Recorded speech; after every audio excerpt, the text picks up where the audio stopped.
Chris. Now, who are you and what do you do at Peak Enrollment? Hi, I'm Chris Durowski, and I'm a co-founder and head of technical team at Peak Enrollment. We're here to talk about WordPress. Can you tell us what in the world is WordPress? Okay, so WordPress is what, in technical terms, we would call a content management system. Uh, but in simple words, it's a system that allows you to modify content on your website without much technical knowledge for you as a end user, and for developers that create the website, it is an open source tool uh, to to be able to create a website with many extensions, many plugins that are widely available, and basically tailor that solutions that are needed to your needs. I had a question for you in regard to trade schools. Why should a trade school owner want to have a WordPress site versus any other type of site? Basic advantages are that it's a tool that many people know. So if you have to switch between your developers somehow, someone gets sick or whatever, and there's someone else has to pick it up, it's much easier to, right? It is very well optimized. It's updated constantly. You don't have to worry about this being outdated. Um, and and yeah, it also has many visual builders. So if you have to delegate some tasks to a team member to to add blog posts or to add events or stuff like that, it's quite easy. And at the same time, on the technical point side of things, it's very extensible, and it's very robust. Um, and specifically, gives you a great price to capabilities ratio, right? So you don't have to pay a lot of money for using the system. You can spend that money on someone who can adapt that system to you, but it's not a system that you have a price tag that it's really high in the beginning, right? So it's I think that's these are good things, and you can also connect it to many things like your CRM, like Peak Suite, for example. You can use connectors like Zapier, to send your leads directly to places. You can send notifications. You can have forms on the website, pretty easy, and it's much more optimized for web use, and can be advanced, more advanced than sites like Squarespace or Wix, which are visual builders but are very limited when it comes to adding things on top of that, right? So other websites, other systems might seem easy to use on a monthly fee, but you get to some point and it's very difficult to expand, right? With WordPress, you can start small, but the possibilities are endless when it comes to expanding. When you need more technical stuff, or grow a website, add users to it, whatever you need, right? So it's only limited by the technical abilities of the person who handles it, basically. That's awesome. I have another question about who is in charge of putting a website on WordPress, and then, of course, most importantly, what is needed to be able to do so. When it comes to putting content on a website, or putting a website in WordPress, there might be a few different scenarios, right? So you might do it yourself for a simple website. As I mentioned in another question, there is many visual builders that you can use. Some of them are free, some of them are paid. So basic content you can do it yourself, right? And we actually have cases when our clients want to change some stuff themselves, because they don't want to ask us for every content change or adding a session, for example. But some solutions require a technical person to do it, because in our case, we have many things connected, right? So sometimes when you change one thing, it creates a domino of other tasks that follow up, right? So usually in our case, it's much easier to just request a change from us, and we do it. You know, we're pretty responsive. We do it usually the same day. Uh, Definitely the second day, or if we cannot, we notify our clients. But if you know, if you want to start a website on a WordPress and you want to edit stuff yourself, that's perfectly possible. It's not going to have all the bells and whistles like like those more advanced websites, but you can do it yourself, definitely. And this question involves walking me through the process of how you guys go about changing a website that is not a WordPress site and changing it into a WordPress site so that they can grow with it. Okay, so in case of a situation when your website is not on WordPress and you want to move it to WordPress, uh, that usually requires some kind of audit, right? So in our case, the way we do it, you know, our technical team immediately can recognize what the website is built with, or which platform it's using, and in our case, we just have solutions that make it work. You know, we need a couple days to just basically redo everything in the new system, right? But for us, it's not a very difficult task. It extends the delivery process a little bit, but it's definitely doable. If you want to do it yourself, that would probably be quite difficult if you don't have technical knowledge, right? Because that's there's nuances that have to be taken into account. You know, styles, branding, you know, spacing, responsiveness of the website. Right. Sometimes you might think that you created exactly, you know, same image, but you open it on a phone and it just doesn't work.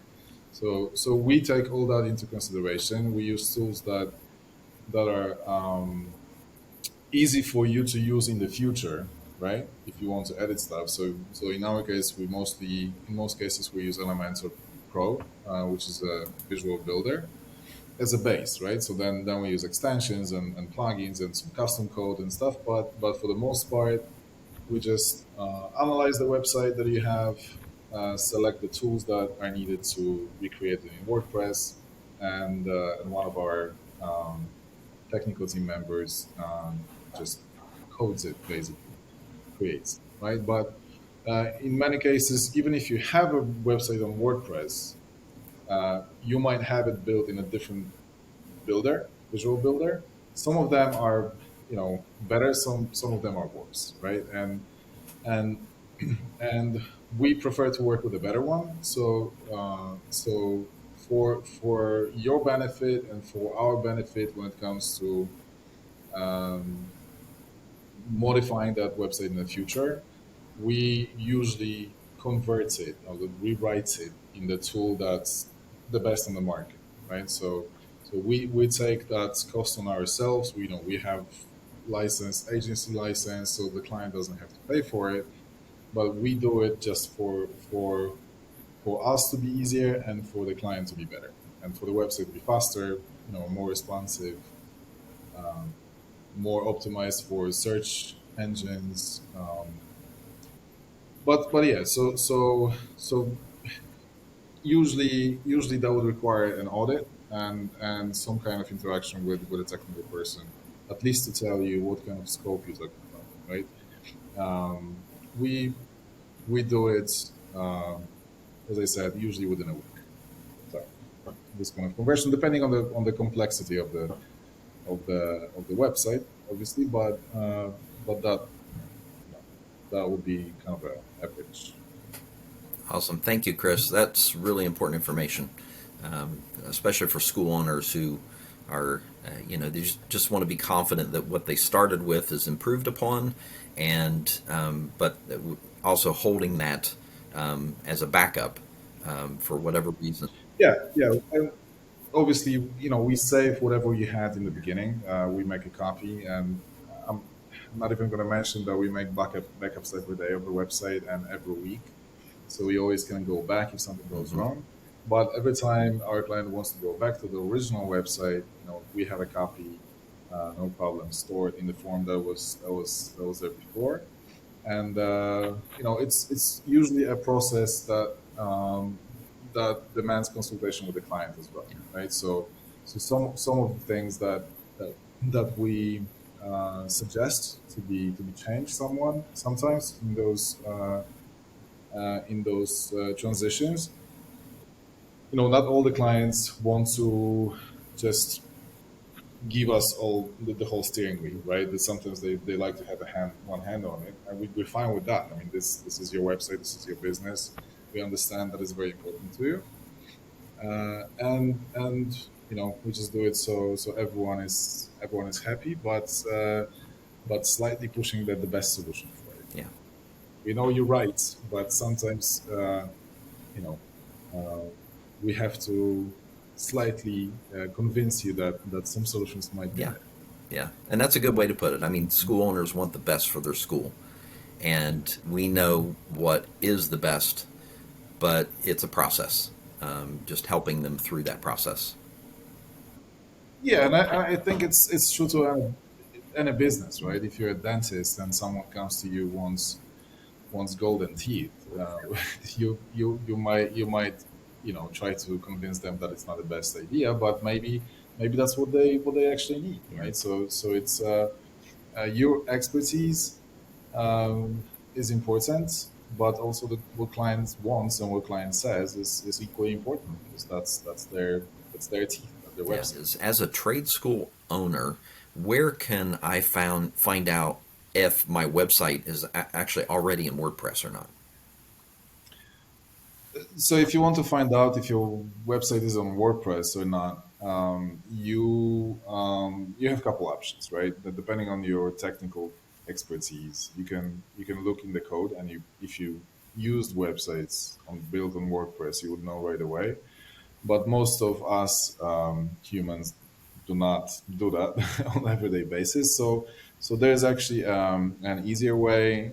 There's an extension for Chrome browser, which is called Waffleizer, and that basically analyzes the website and tells you whatever solutions are used, whatever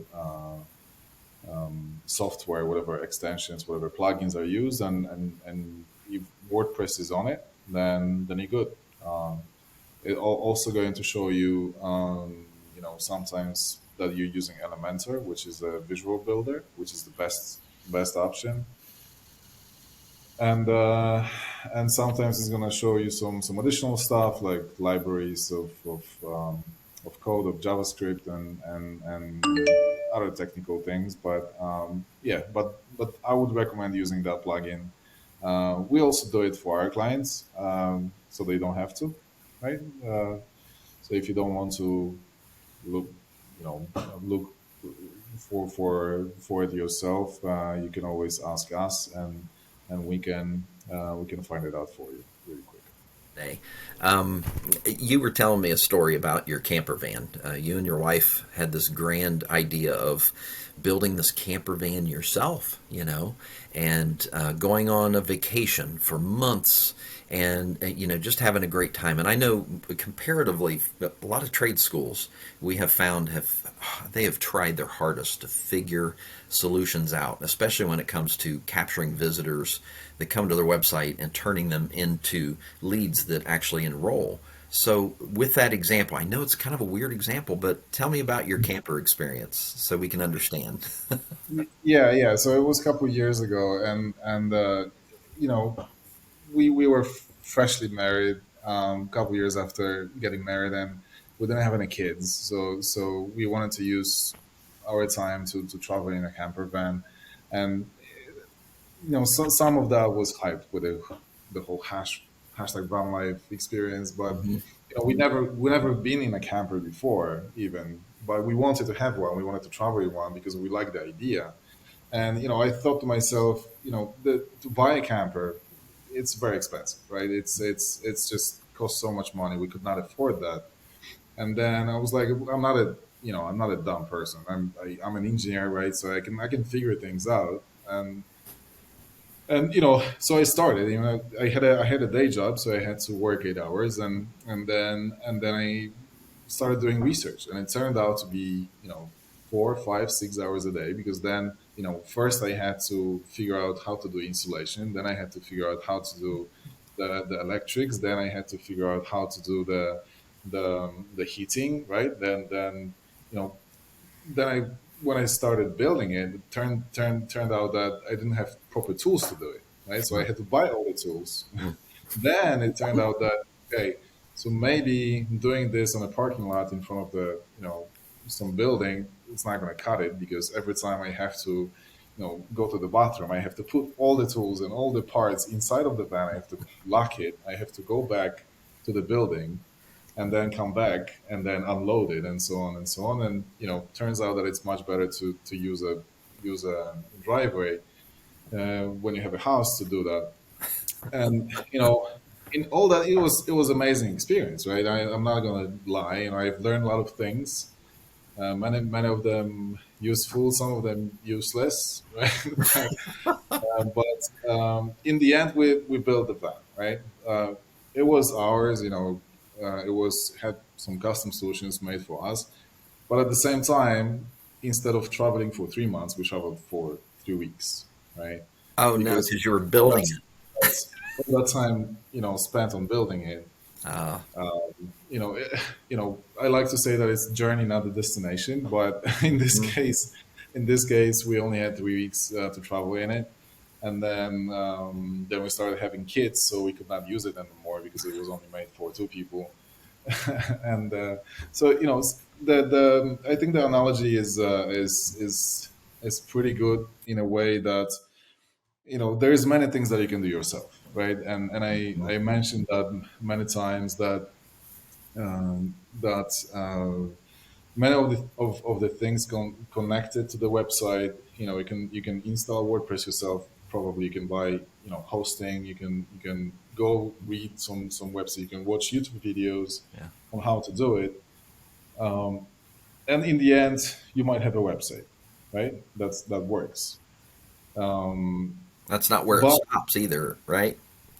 yes, but Journey but that continues. also, yeah, well, it's a website, but there's much more to be done, just apart from having a website, right? But the time that you've spent on building that, on researching that, on learning that, you're probably never going to make a website for anyone else in your life, right? So, I mean, maybe for yourself, for a different business, for your family, but you're not going to become a web developer or web designer. So all that time is good knowledge, if you have time for it.